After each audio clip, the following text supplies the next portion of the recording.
दिल्ली में बीजेपी ने जारी किया अरविंद केजरीवाल का नया पोस्टर। केजरीवाल की तस्वीर के साथ पोस्टर पर लिखा, केजरीवाल को फर्जी वोटर्स से इश्क। दिल्ली में वोटर लिस्ट के मुद्दे पर हमलावर बीजेपी। दिल्ली बीजेपी अध्यक्ष वीरेंद्र सचदेवा ने प्रेस कॉन्फ्रेंस करके आप सांसद संजय सिंह पर निशाना साधा। उन्होंने कहा, राज्यसभा चुनाव के वक्त 2018 में दिए गए एफिडेविट के मुताबिक सुल्तानपुर की वोटर लिस्ट में शामिल था संजय सिंह का नाम।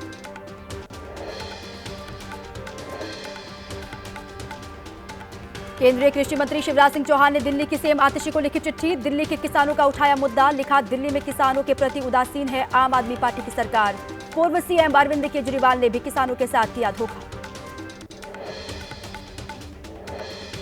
केंद्रीय कृषि मंत्री शिवराज सिंह की चिट्ठी पर दिल्ली सीएम आतिशी का जवाब, कहा, किसानों की बात न करे बीजेपी। किसानों की बात करना जैसे दाऊद का अहिंसा पर प्रवचन देना। किसानों पर राजनीति बंद करे भारतीय जनता पार्टी। बीजेपी की तुलना अंडरवर्ल्ड डॉन दाऊद इब्राहिम से करने पर भड़के बीजेपी सांसद योगेंद्र चंदोलिया। कहा, धोखा देने में माहिर केजरीवाल खुद डॉन है। लालू यादव के ऑफर को बिहार के सीएम नीतीश कुमार ने किया खारिज। कहा, लालू क्या बोल रहे हैं उसे छोड़िए। लालू यादव के नीतीश के लिए दरवाजा खुले रखने वाले बयान पर बीजेपी ने कसा तंज। प्रवक्ता प्रभाकर मिश्रा ने कहा, अगर लालू दरवाजा खुला रखेंगे तो आरजेडी के नेता और विधायक भी भाग जाएंगे।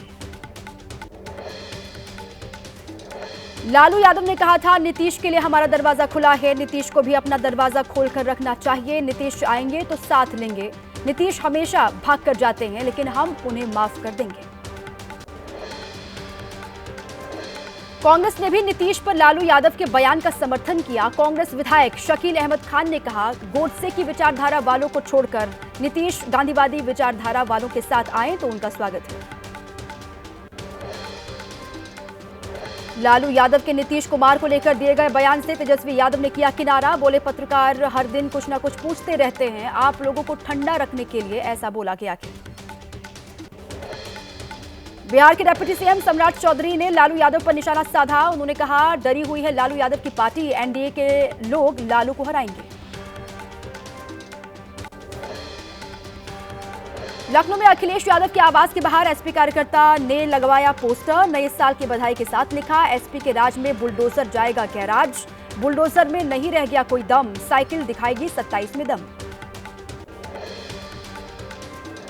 जम्मू कश्मीर के मुख्यमंत्री उमर अब्दुल्ला ने फिर से की केंद्र सरकार से अपील। कहा, केंद्र सरकार जम्मू कश्मीर को राज्य का दर्जा देकर जनता को दे तोहफा।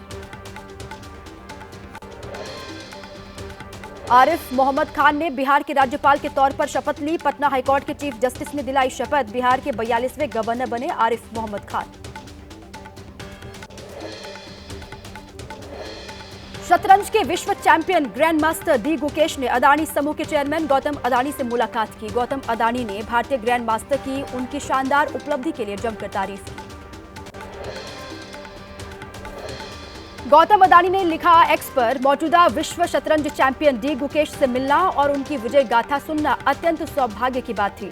उनके माता पिता डॉक्टर रजनीकांत और डॉक्टर पद्मावती से मिलना भी उतना ही प्रेरणादायक था, जिनके संघर्ष ने डी गुकेश की सफलता की नींव रखी। महाराष्ट्र के जलगांव में बढ़ाया गया कर्फ्यू। आज रात 8 बजे तक कर्फ्यू लगाया गया है। 2 गुटों के विवाद, मारपीट और आगजनी के बाद एक्शन में पुलिस है। अब तक मामले में 7 लोग गिरफ्तार हुए हैं। यूपी के संभल में सत्यव्रत पुलिस चौकी के निर्माण के काम में आई तेजी। चौकी के छत पर डाला गया लेंटर। नई पुलिस चौकी के बहाने संभल की शाही मस्जिद इलाके को मिल गया है नया नाम। दिल्ली की तरह लखनऊ में भी बांग्लादेशी नागरिकों पर हो सकता है एक्शन। लखनऊ मेयर सुषमा खरकवाल ने जिलाधिकारी को लिखी चिट्ठी। बांग्लादेशी और रोहिंग्या से होने वाली परेशानियों का चिट्ठी में जिक्र किया गया है।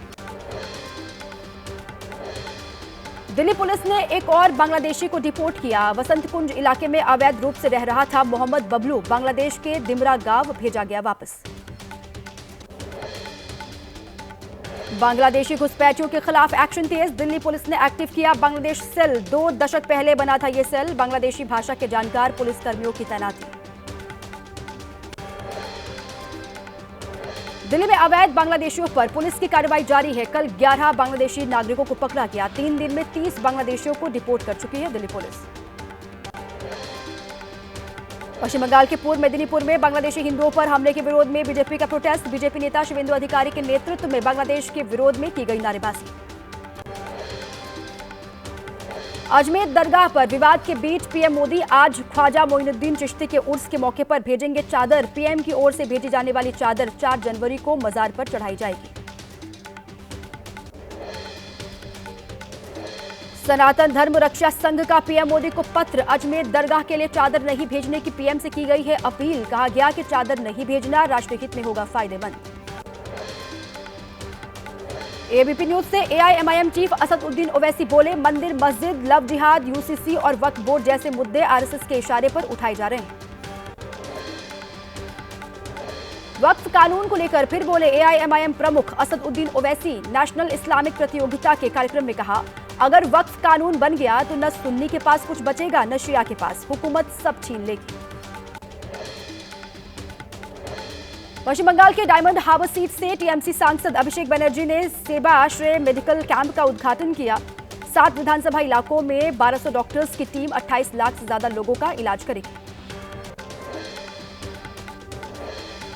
दिल्ली में कल होने वाली रैली में पीएम मोदी कर सकते हैं बड़ा ऐलान। सूत्रों के मुताबिक वीर सावरकर के नाम पर दिल्ली विश्वविद्यालय के नए कॉलेज की रखेंगे आधारशिला।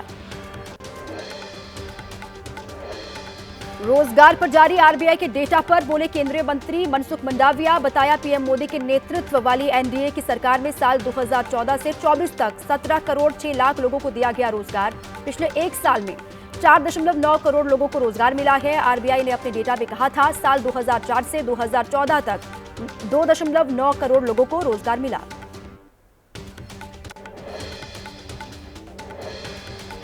एनसीपी नेता और महाराष्ट्र के डिप्टी सीएम अजित पवार की मां ने इच्छा जाहिर की। उन्होंने कहा कि छोटे बड़े पवार एक साथ आए। अजित पवार की मां पंढरपुर में भगवान विट्ठल के दर्शन के लिए पहुंची थी।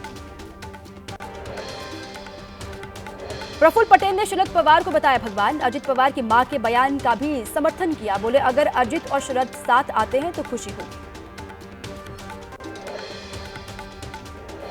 यूपी के मुरादाबाद में एलपीजी गैस की दुकान में आग लगी। एक गैस सिलेंडर में विस्फोट हुआ। कड़ी मशक्कत के बाद आग पर काबू पा लिया गया। आग से लाखों के नुकसान की आशंका। ग्रेटर नोएडा में शॉर्ट सर्किट से मंदिर में आग लगी। मंदिर की छत से निकल रहा धुआं। आग लगने से अफरा तफरी का माहौल बना। फायर ब्रिगेड की गाड़ियों ने आग पर काबू पा लिया। दिल्ली के पुनीत खुराना सुसाइड केस में बड़ा खुलासा हुआ। एबीपी न्यूज के हाथ लगा पुनीत का केस ससुर के साथ बातचीत का वीडियो। पुनीत के ससुर ने घर के बदले 2 करोड़ रुपए देने की बात कही, बाद में मुकरे। पुनीत की पत्नी मानिका के नाम पर घर है।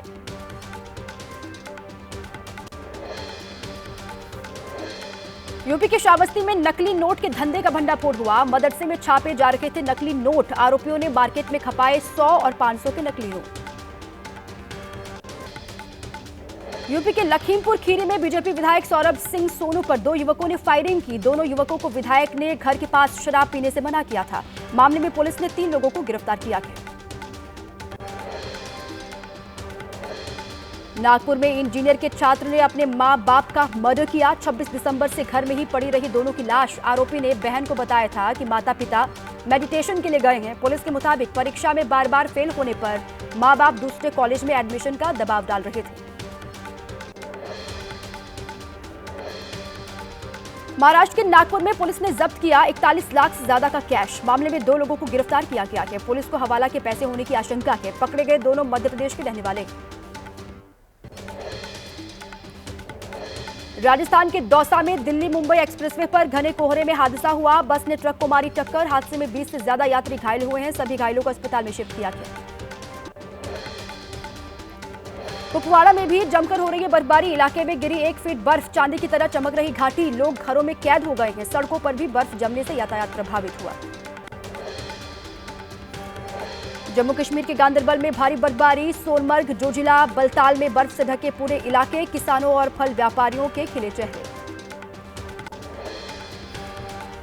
जम्मू कश्मीर के डोडा में बर्फबारी के बाद सुंदर दिख रहा है वहां का नजारा। इलाके में जमी बर्फ की मोटी चादर। माइनस में चल रहा है तापमान। नदी नालों में पानी जमा। श्रीनगर में ठंड से बचने के लिए लोग अलाव का सहारा ले रहे हैं। डल झील में बर्फ पानी बन गया। कड़ाके की ठंड से बचने के लिए उपाय खोज रहे हैं यहां के लोग। जम्मू कश्मीर के बारामूला में कल शाम को गिरी ताजा बर्फ। घाटी में बर्फबारी से कड़ाके की ठंड पड़ रही है। सड़क से लेकर घरों तक बिछी बर्फ की मोटी चादर। उत्तराखंड के चमोली के गमशाली में फंसे 4 पर्यटकों की प्रशासन ने सुध ली। डीएम का बयान, चारों पर्यटक सुरक्षित हैं। घाटी में तैनात आईटीबीपी और बीआरओ से ली जा रही है मदद। जम्मू कश्मीर के पहलगाम में बिछ गई बर्फ की मोटी चादर। रास्तों, घरों की छतों, पेड़ों के ऊपर जमी बर्फ। पारा -7.5 डिग्री के नीचे रिकॉर्ड किया गया। जम्मू कश्मीर के पहलगाम में बर्फबारी के बाद बढ़ रही है सैलानियों की भीड़। न्यू ईयर की छुट्टियों पर पहलगाम का रुख कर रहे हैं पर्यटक। बर्फबारी देख करके खिल उठे सभी के चेहरे। बर्फ की मोटी चादर में लिपटे जम्मू कश्मीर के कई इलाके। अनंतनाग में पारा -8 डिग्री रिकॉर्ड किया गया। श्री गुफवारा इलाके में पेड़ों पर बर्फ जम गई। नदियों और नालों का पानी भी जमा। दिल्ली एनसीआर में शीतलहर का सितम जारी है। ठंड से बचने के लिए शेल्टर होम में पहुंच रहे हैं लोग। ज्यादा लोगों के पहुंचने से यहां पर हो रही है लोगों को दिक्कत। कोहरे की वजह से धुंध में छिपा ताजमहल। पर्यटकों को नहीं हो पा रहा ताजमहल का दीदार। मायूस होकर लौट रहे हैं पर्यटक। प्रयागराज महाकुंभ में आज महानिर्वाणी अखाड़े की पेशवाई। शाही रथों पर सवार होकर कुंभ मेला क्षेत्र में प्रवेश कर रहे हैं साधु संत। बाघमभरी इलाके से दारागंज होते हुए निकाली जा रही है शोभा यात्रा। महाकुंभ में गैर हिंदुओं को दुकानें नहीं लगाने का अखाड़ा परिषद ने समर्थन किया। अध्यक्ष रविंद्र पुरी का बयान, का फिर से होगी खाने के सामानों में गंदगी मिलाने की घटनाएं। महाकुंभ में स्वच्छता और पवित्रता रहनी बहुत जरूरी।